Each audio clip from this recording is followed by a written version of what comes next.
Good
morning, everyone. Good morning, good morning, good morning. Welcome to another coffee break chat. I'm your host, James Jackson, executive producer, Light Thief Productions. He, they pronouns. Welcome. It's a gloomy and gray Wednesday morning here in the city of Philadelphia. But as they say, the show must go on. We have a pretty interesting show for you this morning. For the first little bit, we're going to be talking. Excuse the background noise. We're going to be talking to Deborah Rose, and we have some some information about January 6th and the anniversary of January 6th. COVID testing, we'll be talking about that a little bit. We'll be talking a little bit about Josh Shapiro. And we'll have a few other things to talk about. We'll see what happens. I'm going to welcome to the screen Deborah Rose. Welcome, Deborah. Please introduce yourself, your pronouns, and what it is you do. Cool. Hello, Internet. My name is Deborah Rose. It's actually Deborah Rose Hinchy, but I go by Deborah Rose. It's my first name. And my pronouns are she, her, and I am a political organizer. That's what I do for a living. It's what I've done since I was 16. I don't really know anything else. My friends joke that I would not be successful at anything else, so I'm lucky I'm very successful at this. And I am currently the executive director of Better PA, which is a statewide political organizing group. But most of my life I have spent working and organizing in the city of Philadelphia. This is my first time doing Pennsylvania stuff. Awesome. And so Better PA is a statewide political group, right? And Yeah. any specific candidate that you're working with or anything in particular? What issues do you guys cover? What do you concentrate on? So this is another first actually for me. So Better PA is an issue group. I have spent my entire career working for candidates or parties. Better PA focuses almost entirely this year has focused on democracy, issues of democracy. Since the 2020 election, its focus has shifted almost entirely to democracy defense and protecting the rights we already have from being overrun. There is a whole other side of democracy work, which is democracy accessibility, which is working to expand the right to vote and expanding the ballot to a larger group of people. Because of the moment that we are in and the way the world and the state has shifted, the work that we do is entirely about just maintaining the rights we already have and not losing ground. But in other iterations, Better PA has worked on working class issues, has worked on the minimum wage, has worked on prescription drug prices, but just due to the urgency of the moment, it has spent the entire year working. We've spent the entire year working on democracy defense. That is very important work, if you'll allow me to say so. Excuse me. Sorry, I have a bit of a frog in my throat again today. It's I have a child and she's in daycare, so we get everything that comes through. Um, Yeah, haven't gotten COVID yet, luckily. Um, so you guys have an event tomorrow, correct? we do. And what is that event? Well, tomorrow is the anniversary of the January 6th insurrection in Washington, D.C. And many organizers have spent the last couple of months trying to figure out what is an appropriate response to that anniversary, and what is the best way to highlight the really dangerous aspects of what happened on that day last year. There have been great hindrances to that, right? Like we're living through a global pandemic. So like traditional responses to that type of anniversary are not safe right now. So Better PA, as well as Working Families Party Pennsylvania, APIPA, which is the Asian Pacific Islander Political Alliance, Common Defense, which is a organization of veterans fighting for democracy, the New Pennsylvania Project, and I'm missing one, are all putting together a event at the Constitution Center, where we are live streaming a panel of some really great speakers and doing having a few speakers. And those speakers are Attorney General Josh Shapiro, who has truly been a warrior for democracy over the last year, really through his entire career. But in the moments that we have needed him in the last year, has really stepped up and acted as a stalwart and a stopgap against a Republican Party that has decided that the less people that vote, the better. And then Congresswoman Mary Gay Scanlon, who is a U.S. Army veteran and was inside the Capitol on January 6th, talking about both experiences. And so, yeah, we're really lucky to have all of those folks coming out. Our panelists are actually like an incredible set of organizer political folks. And we have Reverend Nicholas O'Rourke from Working Families Party. We have Kadita Kenner, who's the new executive director of New Pennsylvania Project, which is one of the coolest new organizations in Pennsylvania.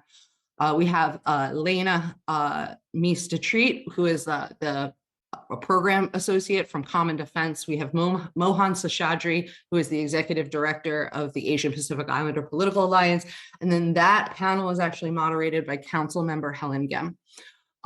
So we're really excited. I'm really excited about these speakers, but I'm mostly excited about this panel of like really brilliant organizers who have been doing democracy work for a long time, talking about the state of American democracy and where we're at and what the challenges really are and what kind of moment we're actually in. Because I think from internally, one of the things that I feel is that a lot of Americans and a lot of people in general don't actually understand how dire the situation of American democracy actually is and how close to like just full on not having access to the ballot for lots of people we are. It's So interesting because a lot of the conversation recently has been about, excuse me, how the general media doesn't take seriously the threat to democracy that we're currently undergoing. Yet there are a few recent op-eds and larger pieces about that threat to democracy, and really painting the stark picture for what it is. But you know, I spend a lot of my time on social media.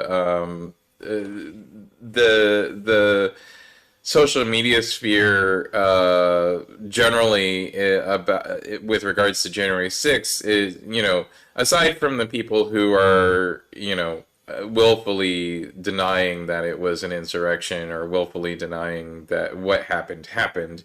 Um, there are, there are the people who are just generally unaware of what the state of our democracy is and what the state of what has happened is. What would you say, like, how would you say the where on the spectrum of emergency, is this? You know, is this something where um, we're going to see lasting effects on our political spectrum for decades to come, or is this something that's something that happened for a moment, and why should we be paying any attention to it? It happened over a year ago.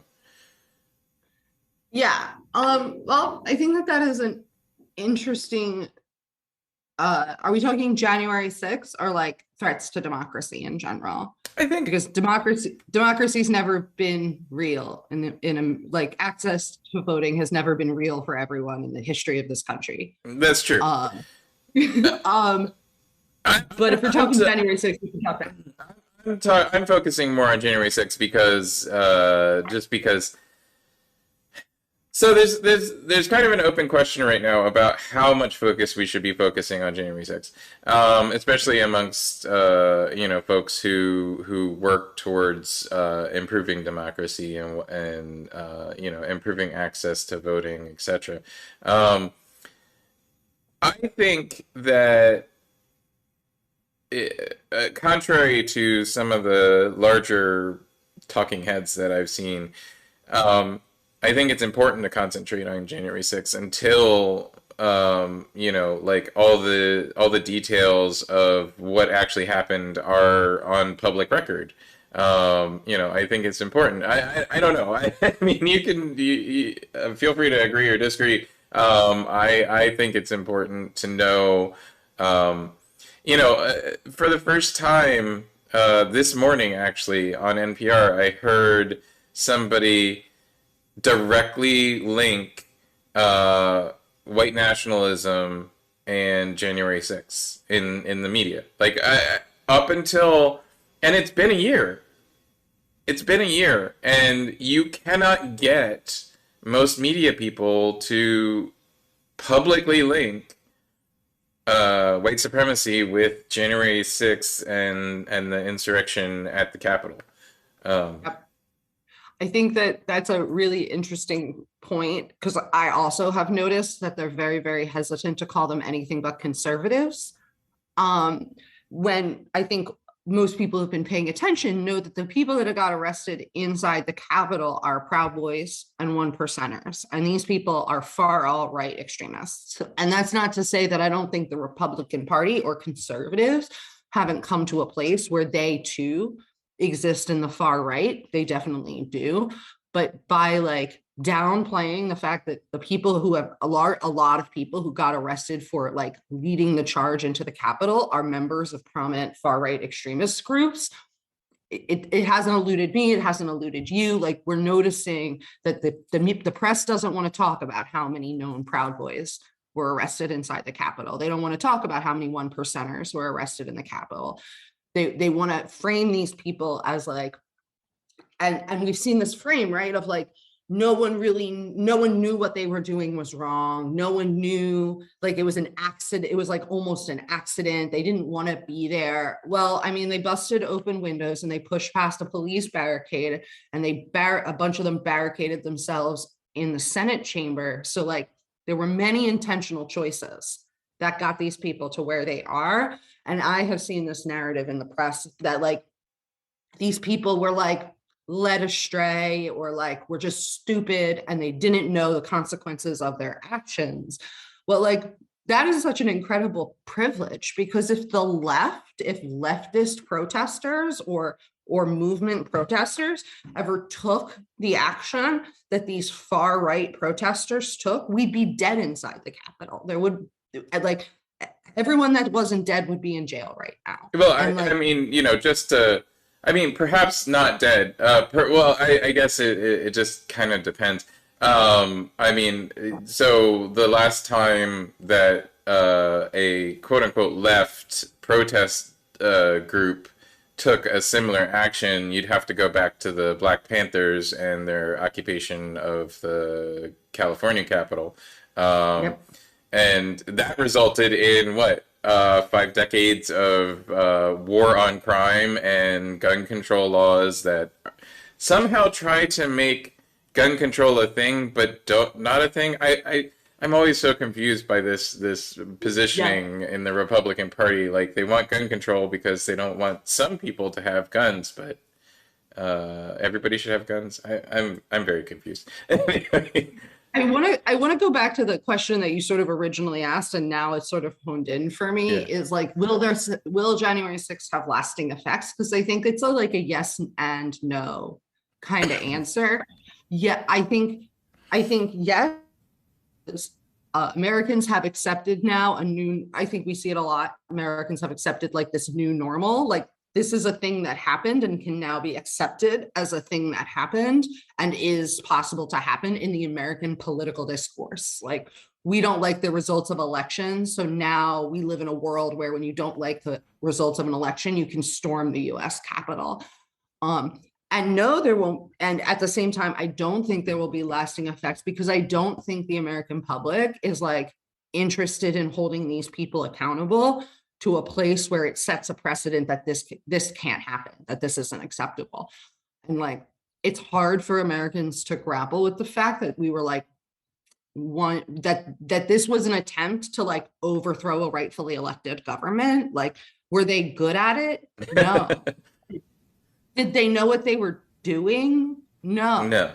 Were they trying to overthrow a rightfully duly elected official? Yes. Like, that was their goal.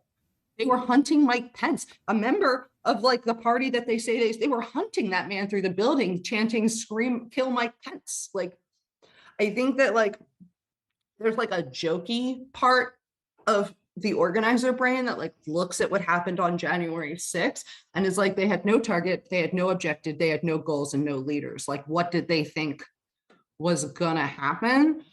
But when you think about how successful they were without goals, targets, leaders, or organizations, like, that's terrifying too, right?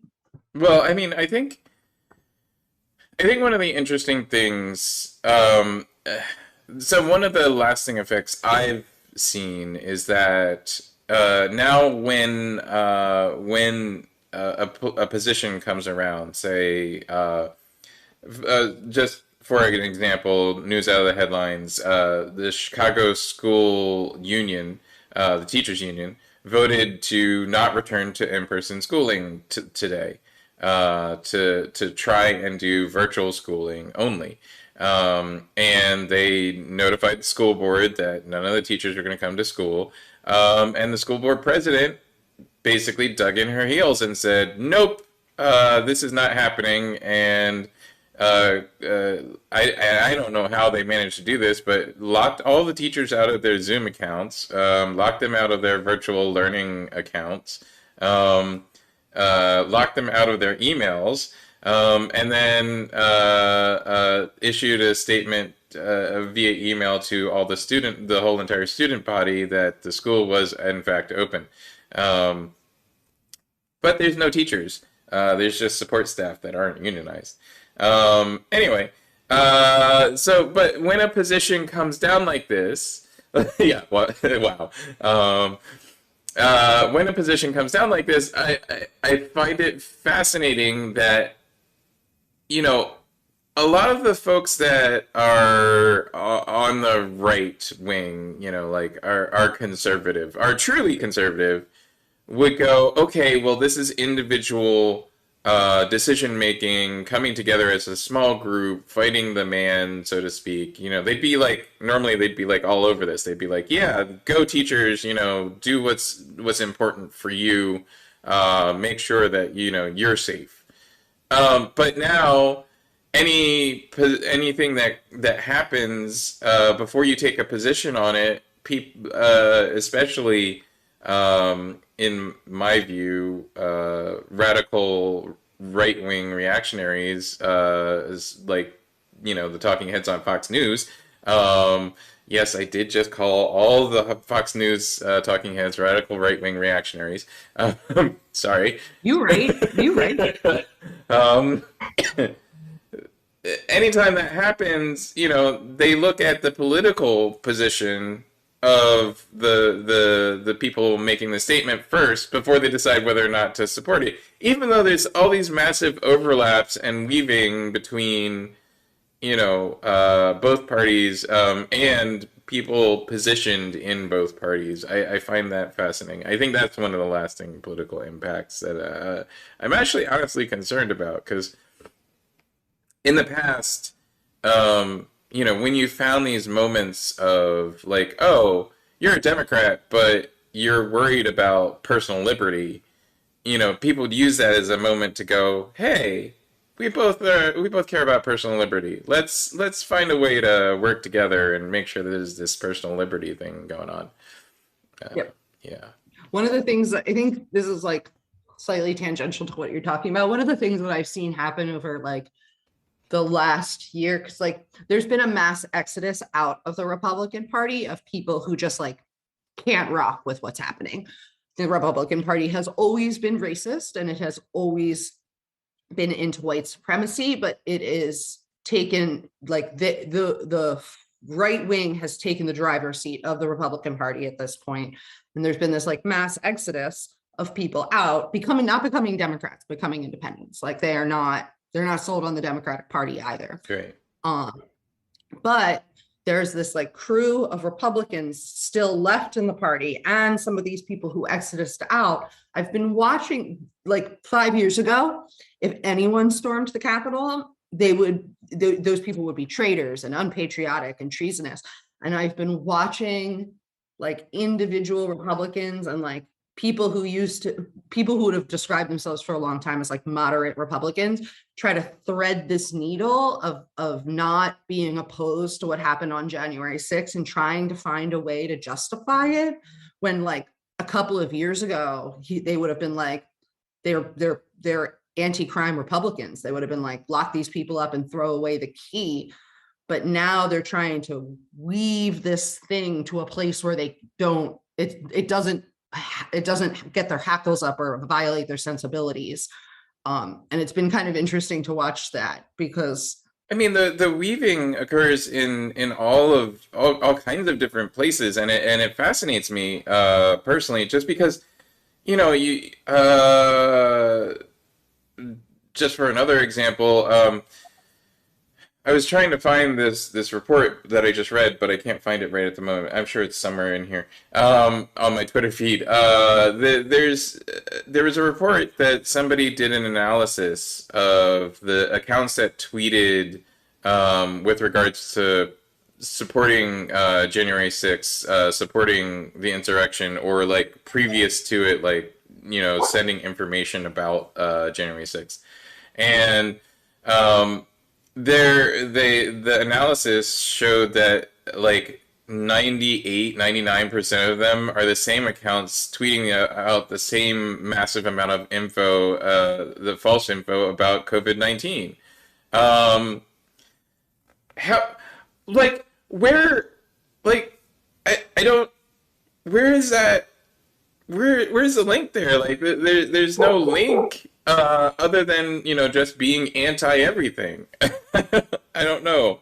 Yeah, I think that there's like these people on the internet that are just propaganda bots, and like they're not actual bots. Like that's a word that means a really specific thing, but they're like they just exist to espouse this like narrative about COVID, about January 6th, about Donald Trump, about Joe Biden. Like they just exist. They are being spoon fed the talking points, and then they just regurgitate it. And so it's like, oh, you have a bad opinion on everything, and every opinion that you have is this like Fox News far right set of talking points. And like we could go in and have that conversation about how like rational, reasonable Americans have been brainwashed by Fox News, and like it has led to the rise of like QAnon and all of these conspiracy theories, because like the far right has like very successfully brainwashed a whole population of people. And like these people are fighting for their children to not wear masks in schools for like no reason. There's like that. This is the one that baffles me the most, is like the far right has decided that their children shouldn't have to wear masks in schools even before their children were vaccinated against this virus. Like, and that is and they don't care about their children's opinion on it. right. And so like it was in that moment where like mothers were like standing up and being like, I'm not letting my child wear a mask to school, even there's a deadly global pandemic going on. Then I'm like, oh, you are well and truly brainwashed, Well, to the point where you risk your child's life. I was saying this on an episode before the break, but a lot of the folks who showed up to those school board meetings are the exact same folks that are being charged with, insurrection on January 6th. They're actually literally the same people, and they go from town to town to school board meetings after school board meeting, and they're also funded by the same people. Like when we talk about money in politics, right. The insurrection was funded by largely the same people and the same corporations that are funding the critical race theory and the anti-mask fights in the school. I want to draw your attention to, there's a Twitter account called Philly Power Research. It's a really interesting Twitter account. Forever. They tend to really do really good deep dives into what's going on in money and politics. Yes, they did. Recently, they highlighted that Jeffrey Yass, who is a right-wing supporter of anti-vax and anti-mask and COVID-19 misinformation, spent 10 grand sent 10 grand to a political action committee, which is slated to send that 10 grand on to State Representative Jordan Harris. That's troubling to me.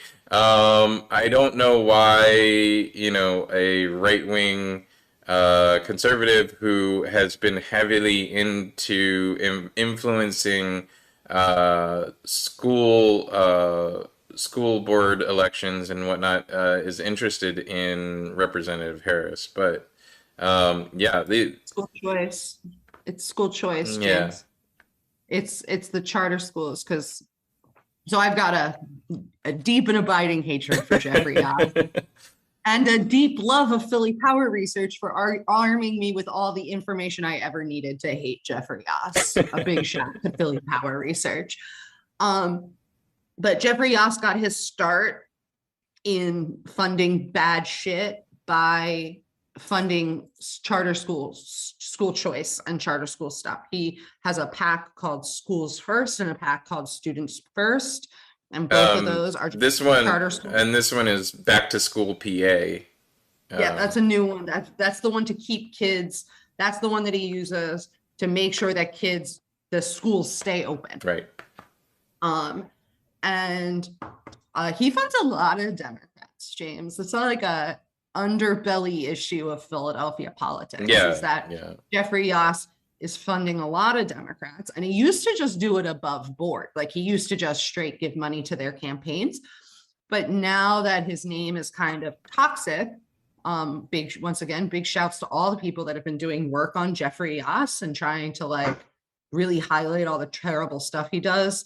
Like Jewish Voices for Peace had Jeffrey Yass's name in their mouth for years. Philly Power Research, he has to now funnel that money through separate PACs. And so now his tactic is give money to PAC, PAC gives money to Democrat. He still can straight give money to Republicans because Republicans don't care. Right. But especially a lot of Democrats in leadership have gotten a lot of Jeffrey Yass money. The big ones being Jordan Harris and Anthony Hardy Williams. And I really wish I didn't have to have their names in my mouth, because I think that there are great parts of both of them as legislators, but they have taken a lot of Jeffrey Yass money. Yeah. All right, so I know you have to go at the half hour. Any last thoughts? Any final information you want to give out? I know Meg posted the link to the event for tomorrow. It's 12 noon. Tomorrow, it will be live streaming on several Facebook pages. I forget where else we were targeting. Twitter. I think we're probably going to do Twitter and then all the Facebook lives. Great. And so you can see it there for free. Should be some interesting exchanges and talking points. Any other last minute things? Nope. Thank you so much for having me. This was great. No, thank you. Thank you for coming on. Feel free to come back anytime. The link's always the same for guests and panelists, but feel free to jump on and we talk about news and current events all the time. Cool. Call me anytime you want to talk about politics. I love it. All right, thanks. Talk to you later, James. Talk to you later. Bye. Yeah, thanks, Deborah. Thanks for joining us this morning. So Paul Martino is the other part of this this funding supporting Republicans in school board elections, etc. I highly recommend you take a look at Philly Power Research's research on thread on YouTube. It's a fascinating thing. It's you get to see where what's really influencing politics, I suppose. At any rate, as I said earlier, I find it fascinating that it's been a year. And we're finally just getting to the point where I'm starting to see people, actually talking about these insurrectionists as, being based in right-wing hate groups. We knew it. Most of the people that I know that do political research knew it. I don't know why it took so long to come to the attention of folks in the general media. But welcome to the party, boys. It's been a year. You're finally catching on. Maybe the Proud Boys of Philadelphia all being arraigned helped. It is past January 3rd. This Monday, January 3rd, started Philly's indoor dining vaccine mandate.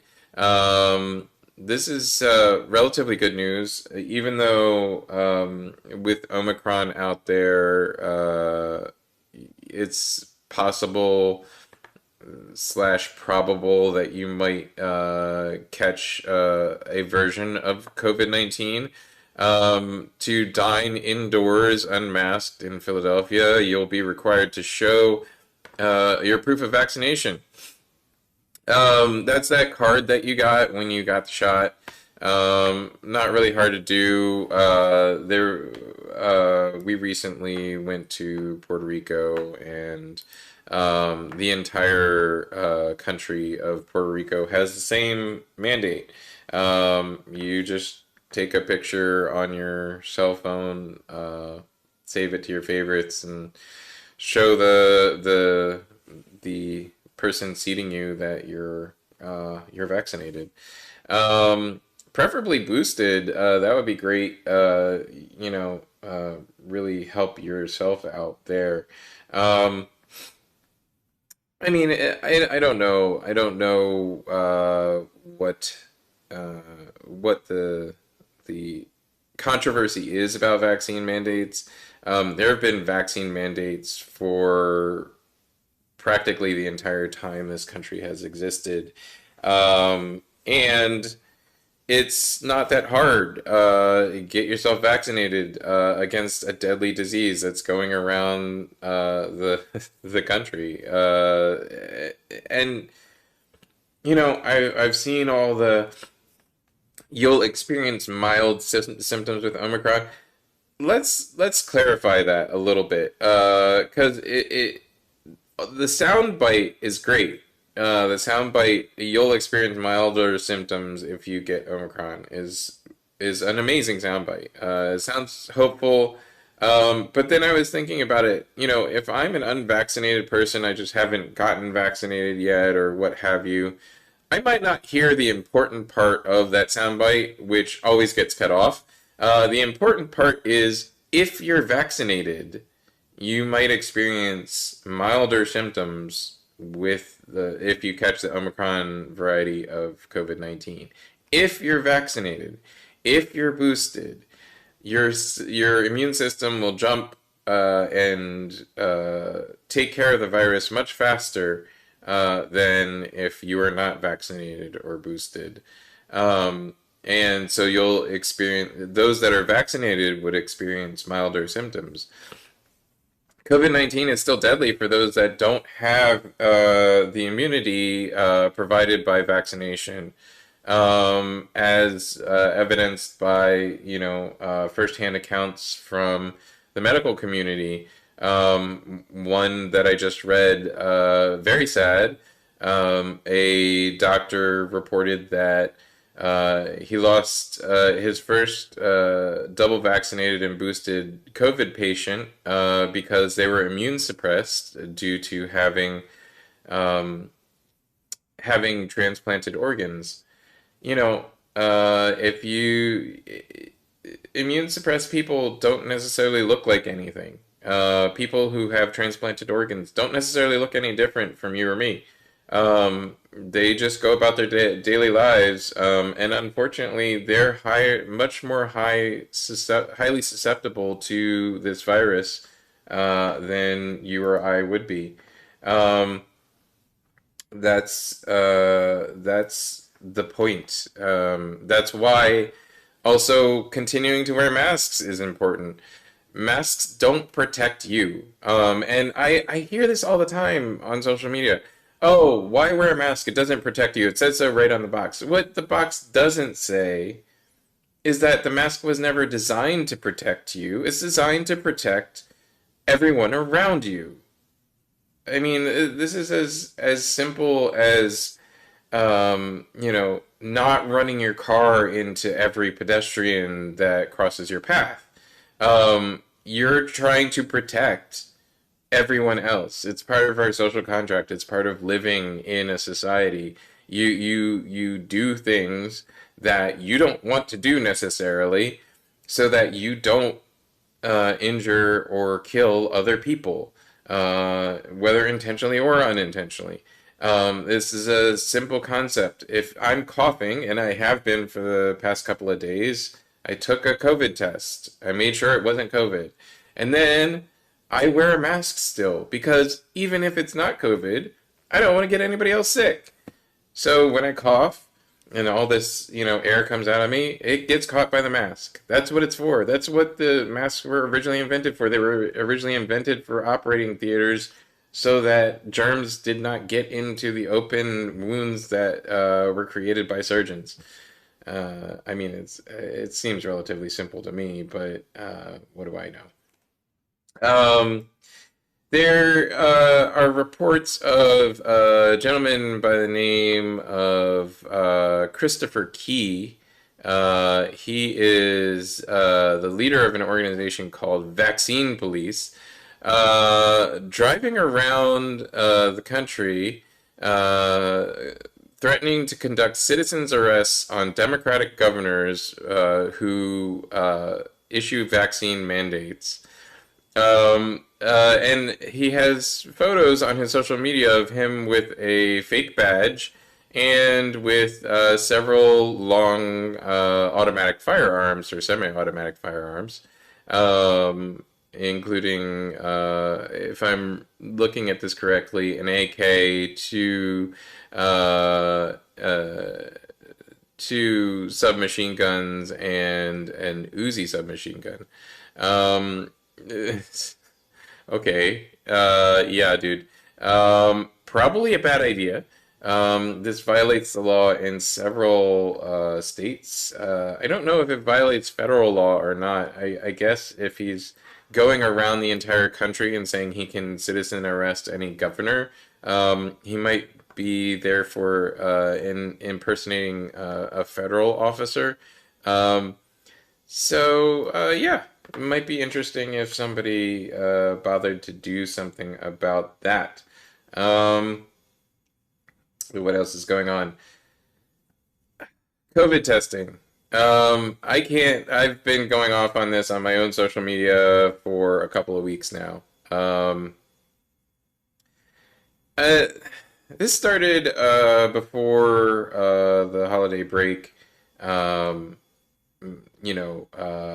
there was possible exposure in my family. Um, it turned out that that possible exposure was a false positive, but we needed to get tested to see if we had COVID. Um, and suddenly realized that there is a dearth of testing facilities in the city of Philadelphia. And then I started looking on social media. It seems that there's a dearth of testing facilities pretty much everywhere. There's a couple of places like New York City, a couple of suburbs in rural Pennsylvania and in New Jersey, um, that testing is pretty readily available.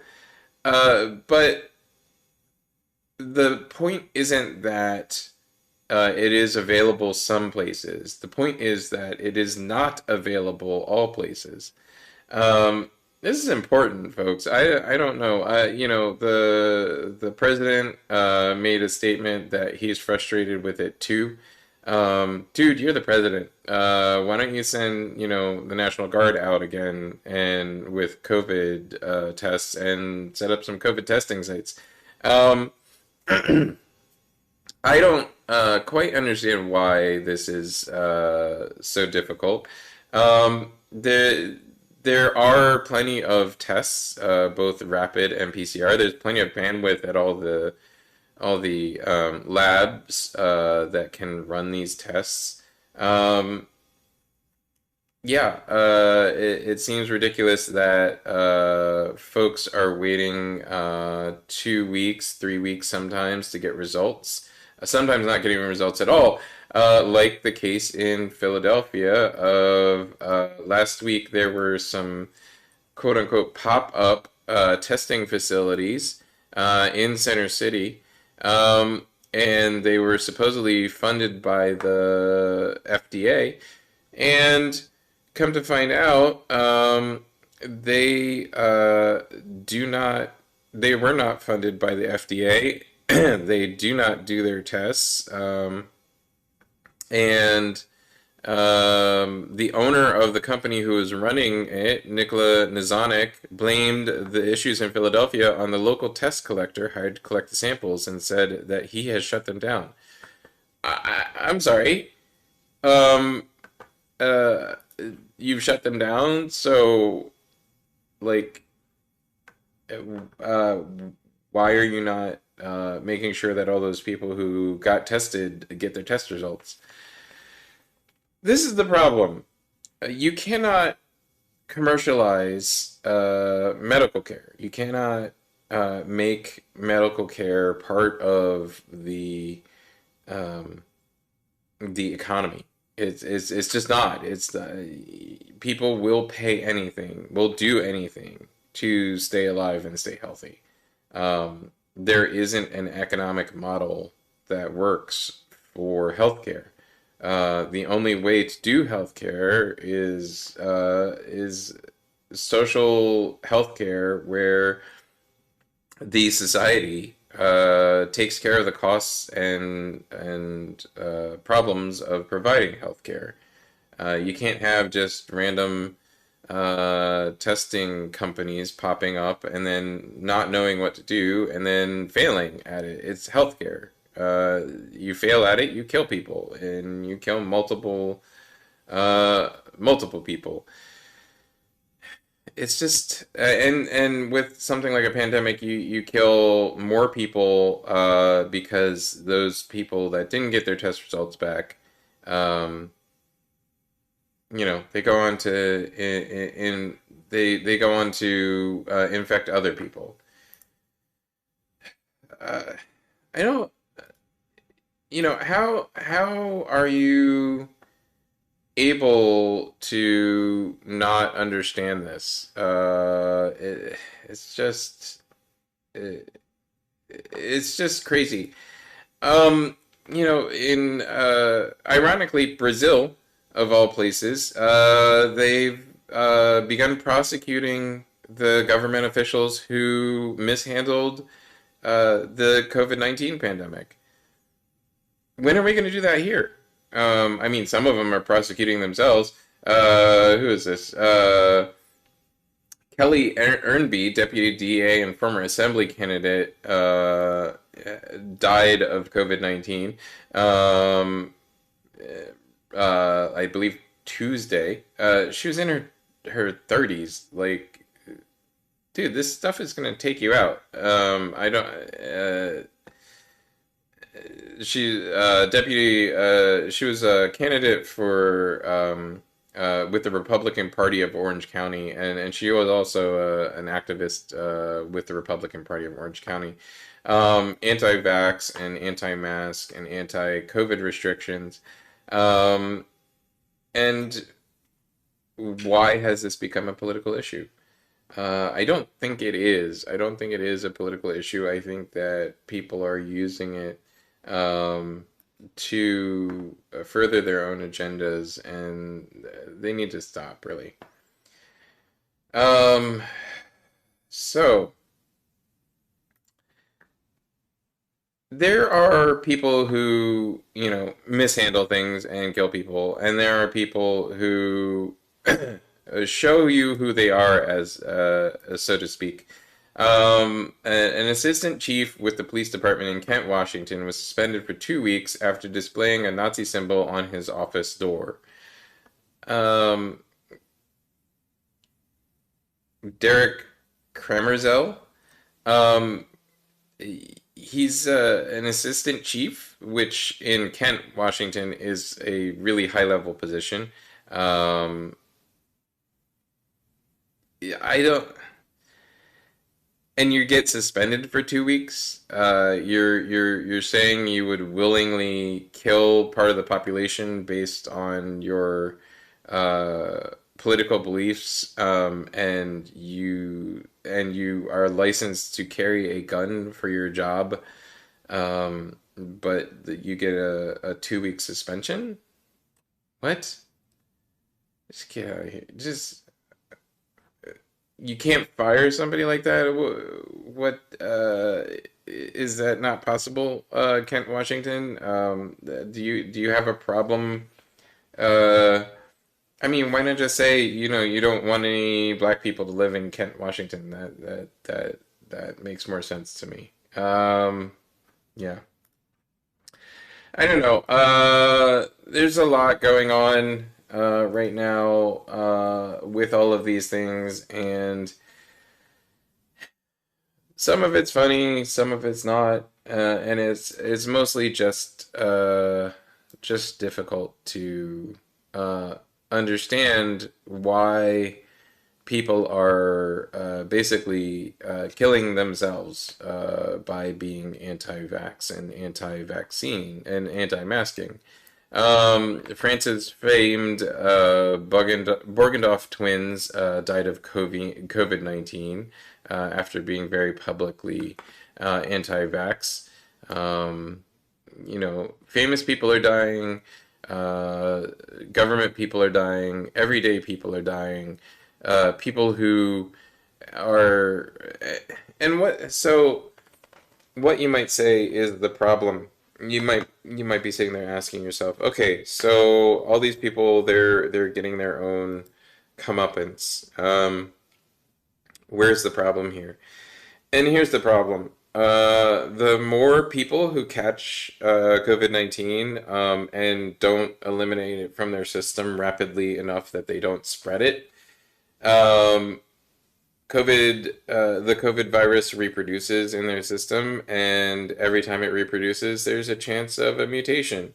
That's how we got Omicron. That's how we got Delta. That's how we got Alpha in the first place. Um, every time that mutation happens, a random set of symptoms and effects can be seen in the next iteration. And it changes how the vaccine or how the disease is transmitted. It changes whether or not people are secured from it using a vaccine. It changes all kinds of things. And so every time there's even a new French variant that is just starting to be researched this week. They don't know anything about it yet. They just know that it's mutated from the alpha variant in 43 different parts of the genome, and they don't know what that means. But that's the problem with people catching and dying from this disease, because if you are unvaccinated, you carry around the disease for much longer, and you carry it around uh, and spread it to more people. So yes, even though you can get you could possibly catch the COVID virus, even though you might experience more mild symptoms. It's still important to get vaccinated. It's still important to uh, help the rest of everyone survive this moment in history. Um,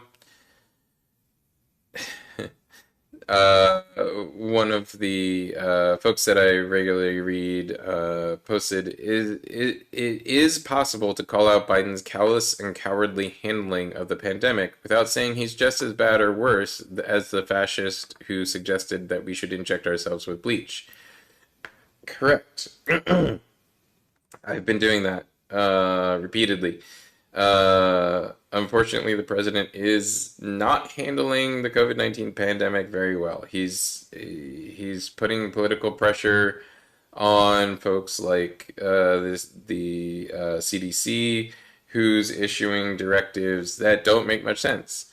And then he's blocking people from following those directives.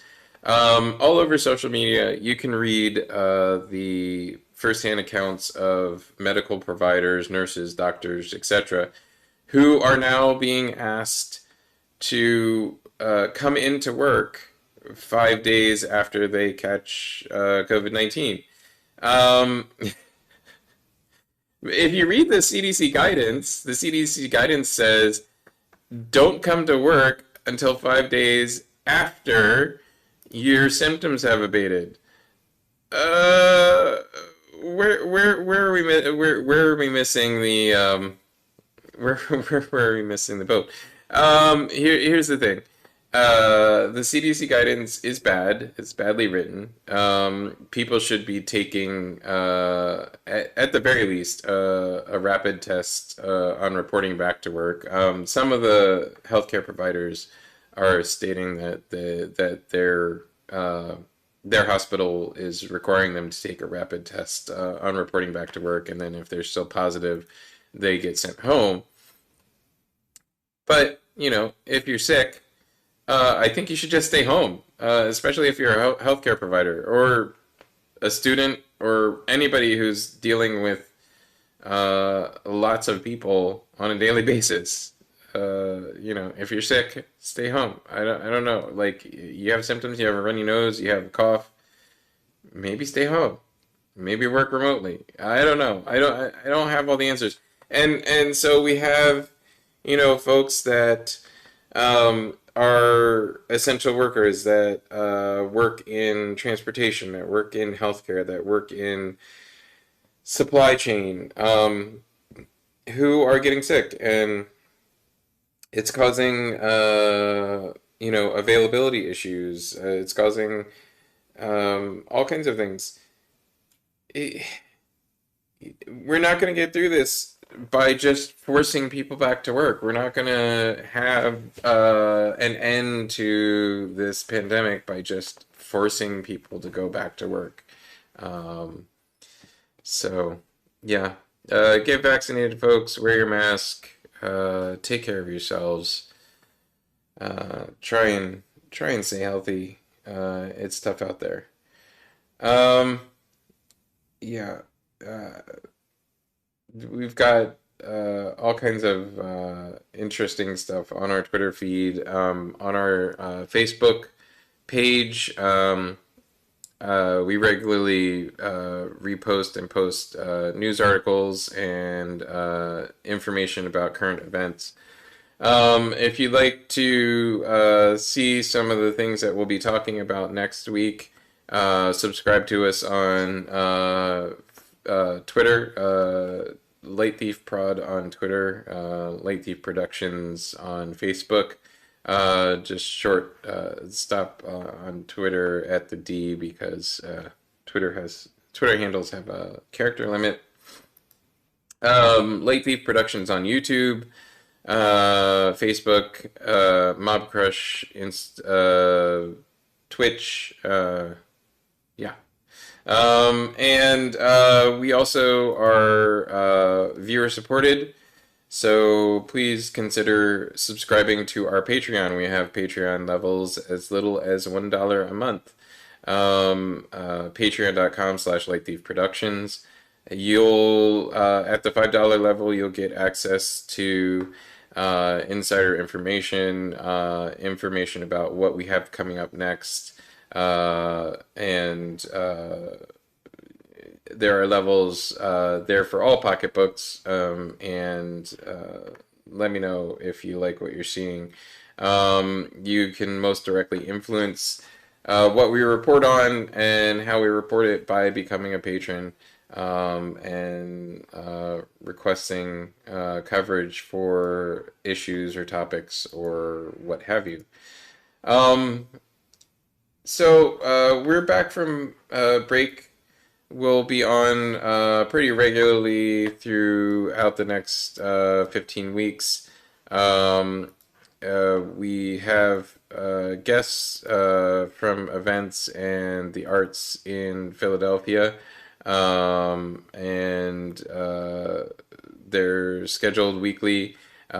We talk about news and current events. If you never watched the show before, feel free to look at our YouTube channel for a history of all the shows, and take a gander, see what you like.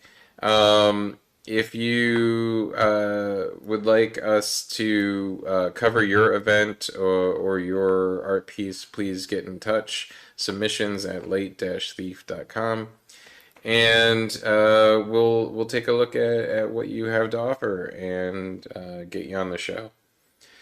That's all I got for you this week, folks. Be good to each other, and hope you enjoy the rest of your week. I'm gonna sign off here and bring you out onto the title card. So tune in next week, 10 a.m. Coffee break chat, another coffee break chat, and I'll see you all soon.